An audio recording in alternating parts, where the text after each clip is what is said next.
Hi there. Welcome to the Northern Triangle Mentor Network podcast, the show dedicated to helping academics across Leeds, Manchester and Sheffield successfully navigate the journey from lab bench to balance sheet. Today, we're tackling a topic that often feels like one that you put to the bottom of the pile of work when you're navigating your commercialization journey, your future business's mission, vision and values. When you're an academic founder, the technology is the star. It's the innovation, it's the data, the groundbreaking discovery that takes up all your time, and you think, we'll define the culture later when we get the money.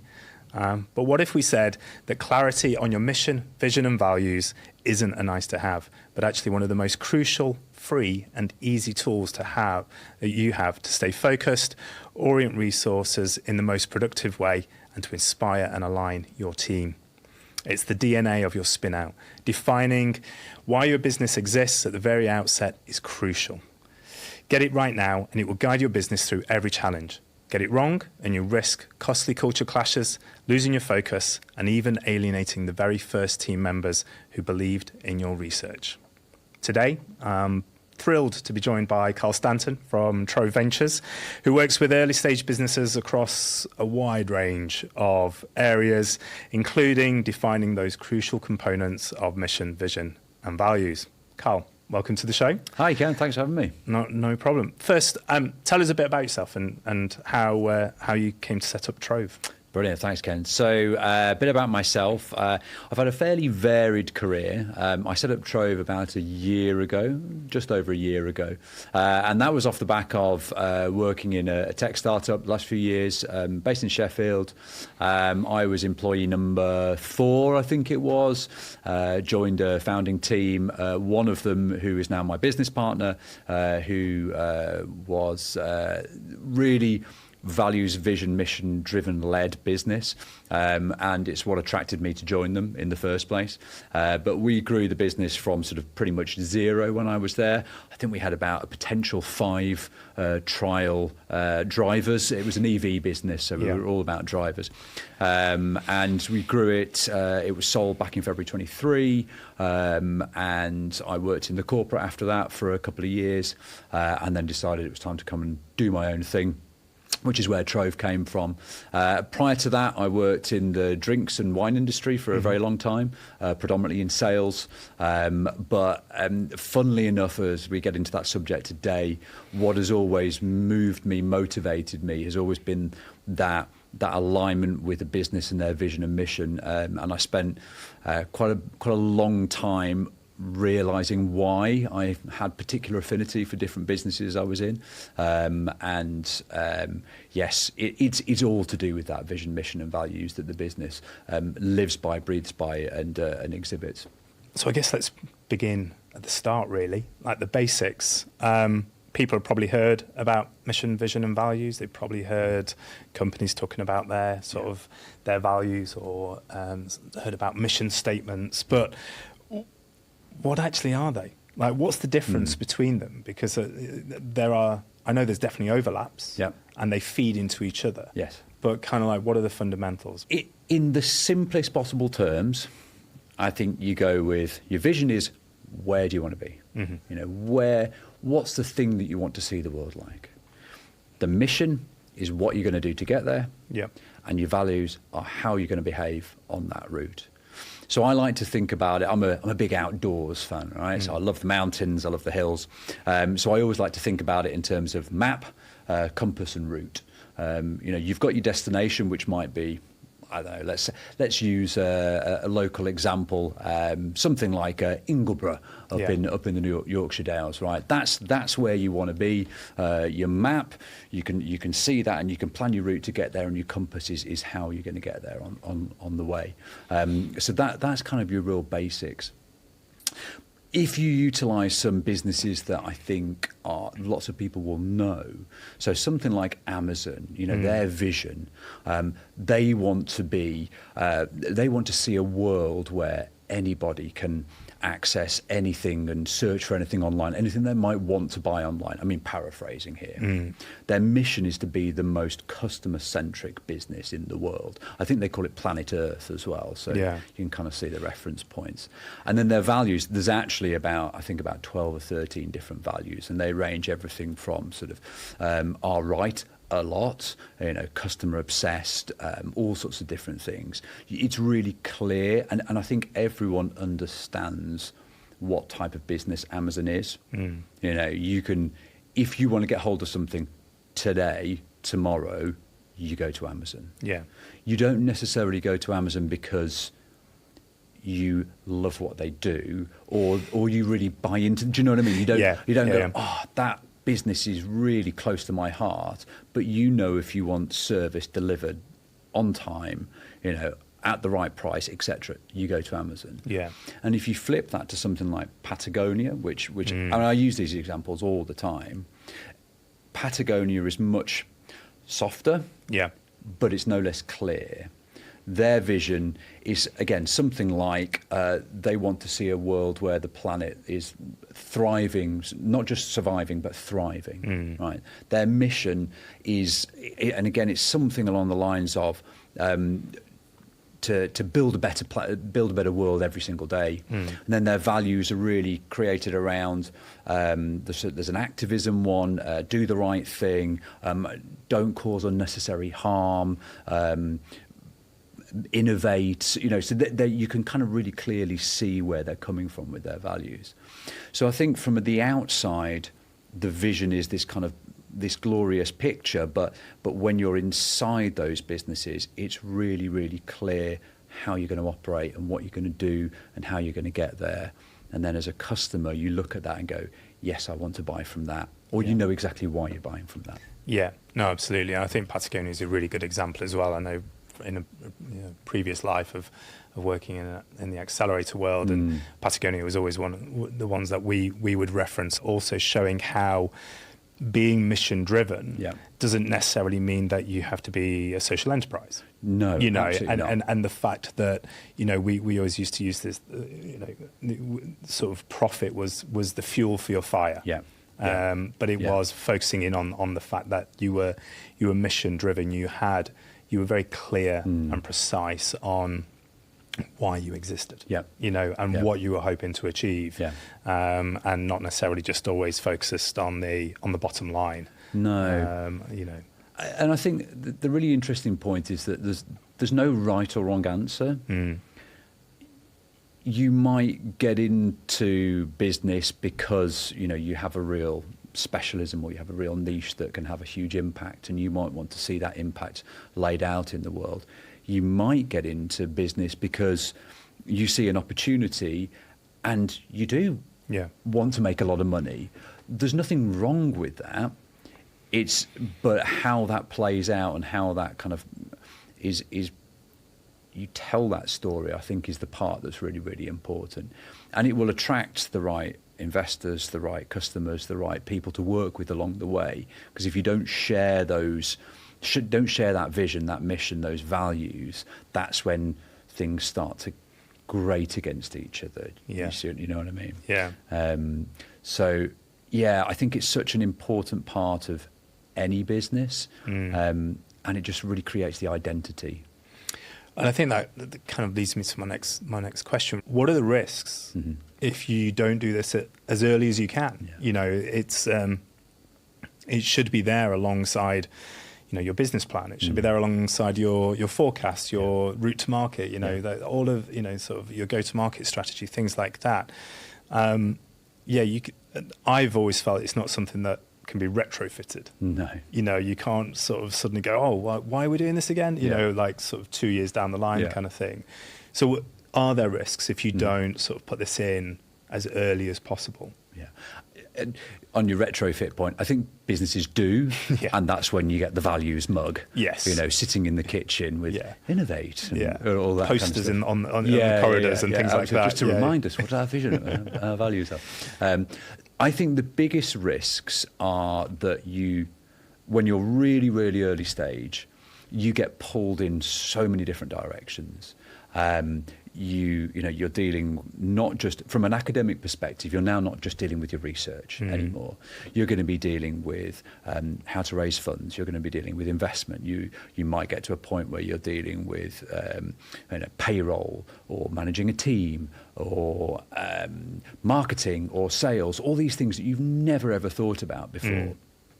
And if you don't have a really clear idea about why you're doing it in the first place, you get to a place where you're like, what the heck am I doing? Yeah. Why did I even start down this path? Yeah. And if you can't go back and go, oh yeah, that's why I'm doing it, forget it. That's when it fails. Yeah, I mean, I always think of, particularly with commercialization, I see this as like the ultimate side hustle. Yes. You know, it's kind of like you're doing a full-time job. Yeah. And then all of a sudden, someone throws up the crazy idea that, why don't you commercialize what you're doing? Great idea. Let's turn this into a business. Yeah, you got loads of time. You got loads of time, you know, in between your teaching and your research and your Yeah. writing grant Yeah. applications and all of the million and one other things. And then you sort of got to set up a business because that you can do that in 5 minutes. And I think it is that thing of having that fundamental reason why you're doing this set out, even if you just write it down, of the thing that pushes you every day. Yes. When you then start, as you say, talking to other team members who you want to try and bring into this, or if you're talking to potential investors or potential customers, of kind of like, it's that thing that you've always got that thing to refer back to of like, why am I doing this? Yeah. What is it that we want to try and achieve? Because we look at the universities that we work with and the commercialization projects. They're all high impact projects. You know, these, you know, a lot of the commercialization projects are going to make a fundamental difference in the world. Yes. So there's almost that as a baseline anyway. Yeah. There's an assumption there, isn't there? You're not just in it for the hard cash for a lot of it. But I think, having that written down, having that kind of, not a term I always like to use, but that North Star sort of type thing. Because then it's that thing that you can always refer to when it's like 3 o'clock in the morning and you're thinking, right, why am I doing this? Why is my brain still whirring at this time?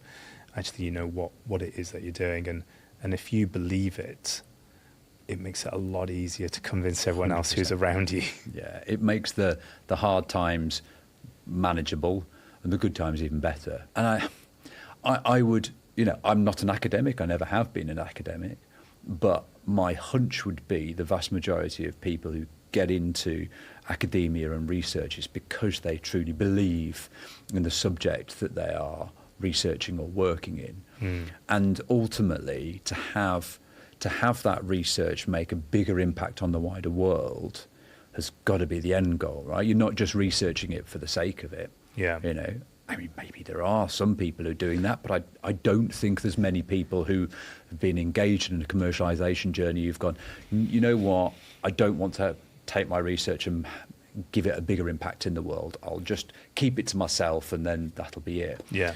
So I think if you keep on coming back to that point, what is the place that, why did I start doing this research in the first place? And where do I want the world to be from this? It will help you at 3 o'clock in the morning when your brain is whirring, like you say.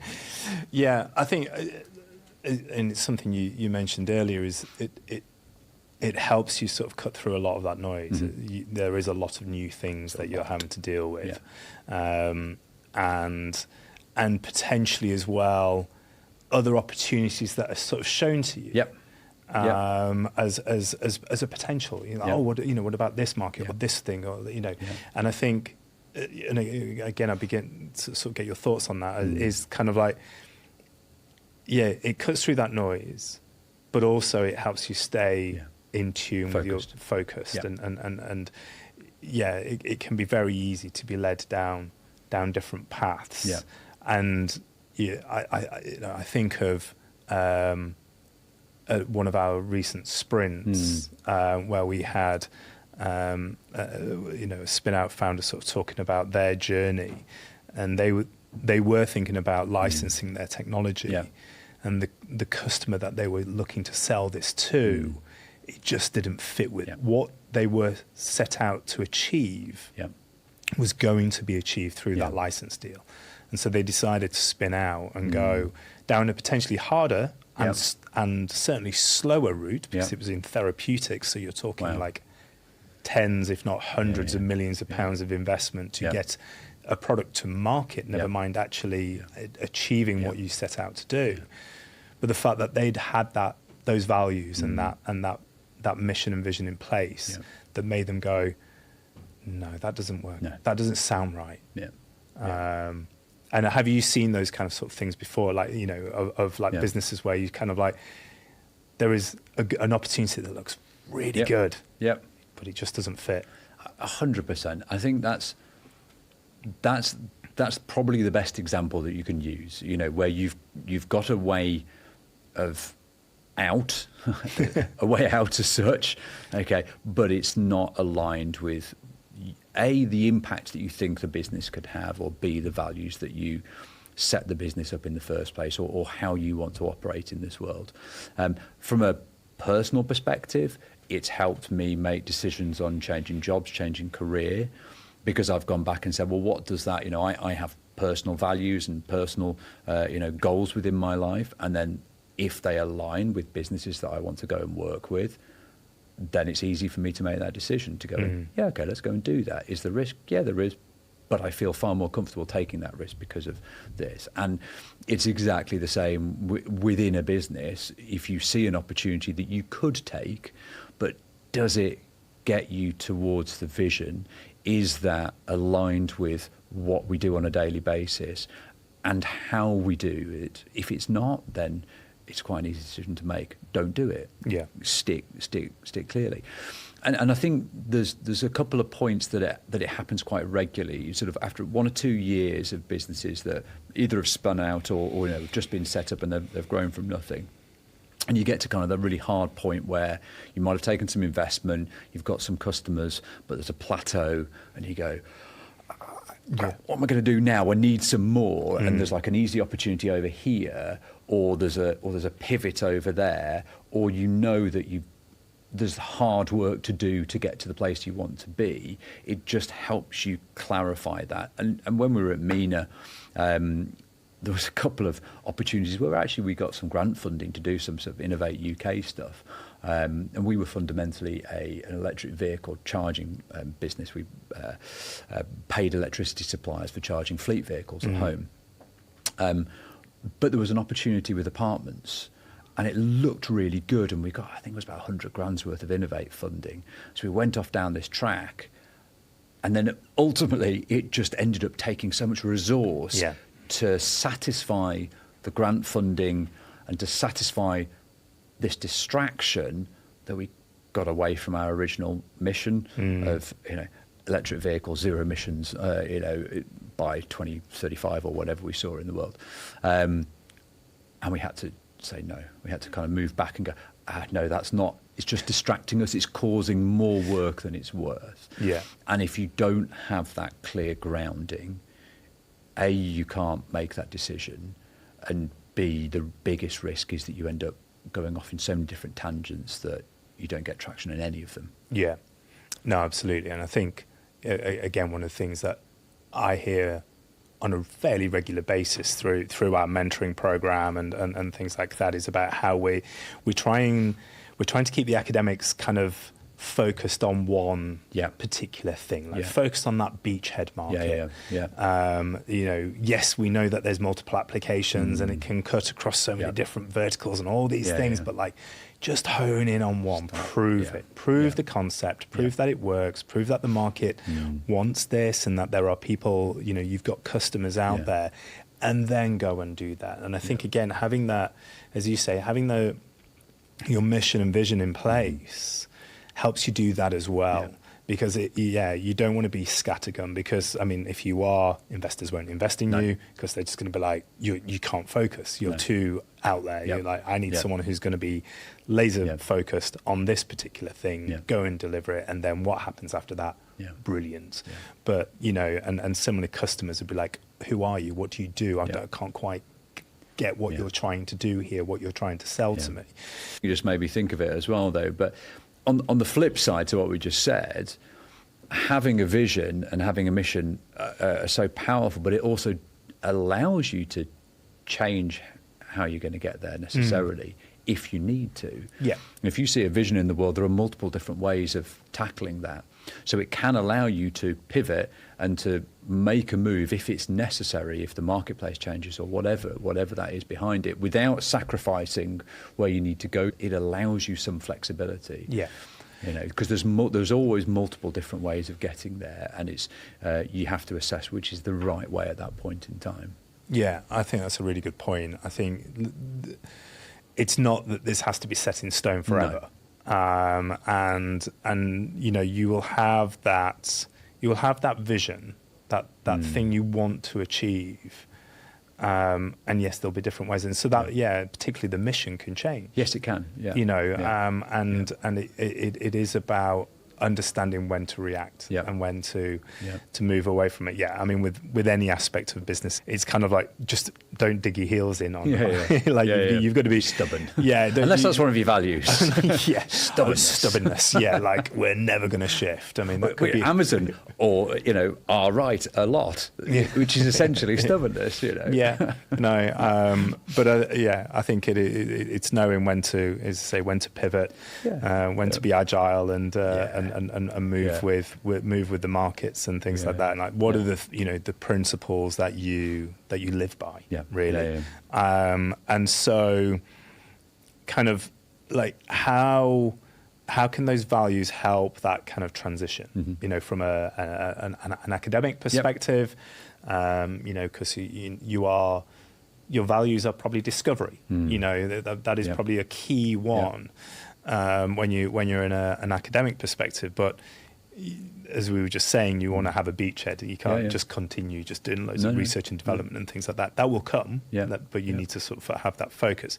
So how can values help that transition? So I think going back to that principle of, you know, values are, you know, how you work, you know, how you do your work to get there.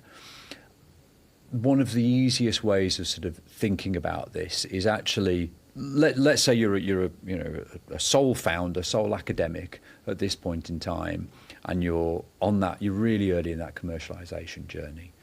If you go look back and think about the best work that you've ever done, when were you in flow? When were you focused? When did you produce your best stuff? What were the behaviours that led you to that point, that got you to that place? You know, what disciplines did you show? Then those kind of are ultimately your founding values as a founder. You will find naturally that your early stage collaborators or co-founders maybe at that point will share a lot of those similarities, but there might be some contrast within there. You might have somebody who, you know, rigor is something that they really adhere to because that's part of their research background. But somebody else finds, you know, thinking about the ultimate aim, the vision, far easier to do. You'll find complements within each other. So I think if you can sit down as early as you possibly can do within your group, your team, and even if that's just you and a mentor, or you and a co-founder, or, you know, there's one of the technical ones who not, or your research assistants, there will always be contrasts and comparisons between each other.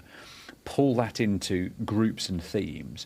Those values will then translate into everything that you do on a daily basis. So you can make it real within a business quite simply by thinking about how that behaviour ties into what you do. So I'll use an example. We had one at MENA, which was be pioneering. So pioneering could interpret on multiple different things. It could be we're going to do things that have never been done before. It could be that we're going to go after markets that that had been chased before. It could just mean that we wanted to sell in a different way or to market in a different way. So discovery, the one that you were talking about there from a research perspective, could just be that you think about how you approach things in a different way. So one of the things that I really enjoyed doing was kind of getting to experiment with some of my slightly more wacky ideas about team structure and team management when we were at MENA. And because be pioneering was one of our values, and another one was trust. So we trusted sort of organisational level, top to bottom. So the founders trusted the senior leaders trusted their managers, the managers trusted their, et cetera, all the way up. I got to have a lot of fun with it. Yeah. So when I was employing the first sales team, I said to Ash, our CEO, I said, right, I don't want any incentives. I don't want any bonuses, any commission structures for this, because I think it gives the wrong attitudes for sales teams. And certainly in the early stages, you want everybody to work together. I want them to be part of the team. I don't want them to go out there and get, big bonuses because they signed up a big customer. Yeah. And also, why should they be unfairly incentivized compared to somebody who's built the product and somebody who's done the marketing, et cetera, et cetera? So I did, and it worked. It worked a treat. We got some amazing people, and it was never an issue. And we advertised for those roles, no bonuses, and it didn't stop the fact that people wanted to come and work at the business because they saw what the business was like from the outside, and they went, "I want to be part of that." So it helps you not only inform your behaviours, but it helps customers and investors and future employees look in from the outside and go, "Oh, I like that. I want to be a part of that." I think one of the things that we wanted to sort of try and put across from this as well is kind of like, this isn't a hard thing to do. No. This can be very quick, but it can be so impactful at such an early stage. And kind of like, if we were like looking at sort of things for, if someone's listening to this or watching this, right, what can I go and do? Yep. What's the first thing? What should I go and try and get my head around all of this mission, vision, values? What would you say is like a good starting point? So I go back to the point that we were just talking about. Use those lenses. Go for your past lens, your future lens, and your present lens. So your past lens is, what was the best work I've ever done, and what behaviours did I exhibit to get me to do that best work? Because that's fundamentally how you are as a person and how you operate. And it will typically be, go back and think about where you were as a teenager at some point, because we've settled by that point, kind of 15, 16, 17, you kind of start to really understand yourself. And often the things that really excited you when you were 16, 17, you come back to, they probably still excite you now. I'm kind of in my mid-40s now, and the stuff that I was doing back then, I thought maybe it's not relevant, but you know what? Now I'm in my mid-40s, it's totally relevant. All that stuff I love doing then is exactly the same now. So go back and have that past lens. Then go and have a look at the future lens, where if everything went right, if I had no obstacles and I achieved everything I wanted to achieve over the next 5-10 years, what does the world look like then? What does it look like? And really sit and imagine it and visualize what that looks like. What's the impact I want to have on the world? That's your vision. And then the present lens. Well, what am I doing now that's helping me get to that place? What am I doing right now? So am I having the right conversations? Am I putting in the right research? Am I putting in the right groundwork? Am I talking to the right people? Am I moving in the right circles? All of those things will help you get to that vision and be grounded by those values that you exhibited when you were 15, 16, 17. And a really, really simple exercise you can do. So this is actually, look at that. This is actually one that we did with a business not that long ago. You can find these on the internet, but we have one sort of as a stock. There's probably about 50 different values down on the page. Yeah. And let's say you're working with one or two people. You're starting your spin out, or even if it's just yourself, sit down and give yourself a time limit. Maybe it's 5 minutes. Circle every single value that resonates with you. And there's lots and lots of crossovers on here, but what you do once you've done that is you go through and then you group them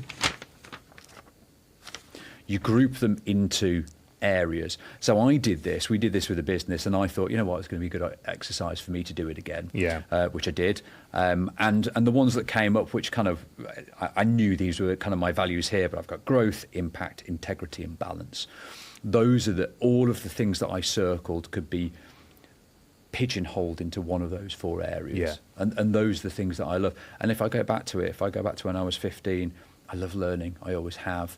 I love discovering new things. I'm always reading stuff. Impact, I love making a difference. I love helping people. Integrity, I always go try and do the right thing in the right way with the right people. And balance, I do like to have balance. I can't be here, there, and everywhere. I've got to have some level of overall balance within my life to be able to do my best work and have the best impact and do things with integrity and be able to grow. And it's such a powerful exercise to do. And you will find, if you're working with a team, you do that together, you will have a lot of alignment across that already without you realising it. And that's the foundation of your business values.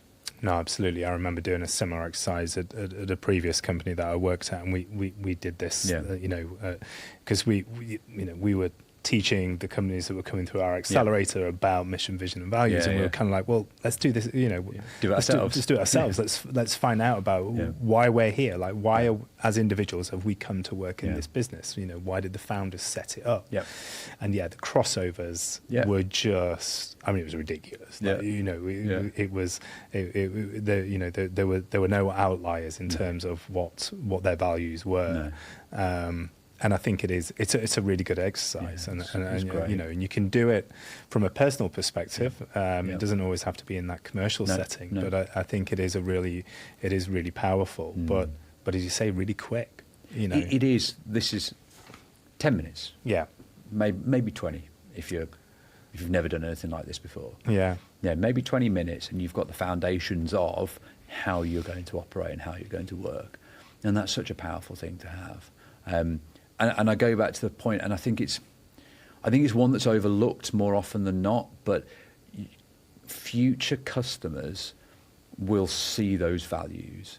You can tell if you walk into a room and you start talking to people, you will already understand. You already get a sense of who that person is. And we gravitate to people who are similar to us and share our values, whether we understand that or not, but we do. Your friendship group will share a lot of your values. If you've got one of your friends who, they are so purposeful and so sort of mission driven about everything, and then you're the complete opposite, you clash all the time. So you probably don't have a great friendship. But if you will share a lot of those values together, and customers will see that from the outside as well. And I think one of the really important things is to remember that you will not please everyone with these as well. There will be investors. There will be brilliant people who could work for you who don't share your values. But they're not right for you. And there will be customers who also don't share your values, and they will be the hardest ones to please. And they're not necessarily right to align with your business. And that's okay, because there are plenty out there who do, and you will get far greater impact and value in the long term from them when they align. I think that's a really good way to finish today's podcast. But thank you. Thank you so much for joining me today, and hopefully for you guys it's been really good to listen to and to watch.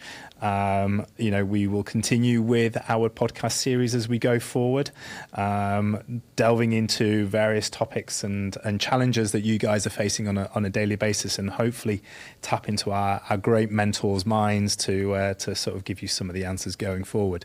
But thank you again, Carl, for joining me, and keep an eye out on our socials for updates on our next podcast. We'll see you then.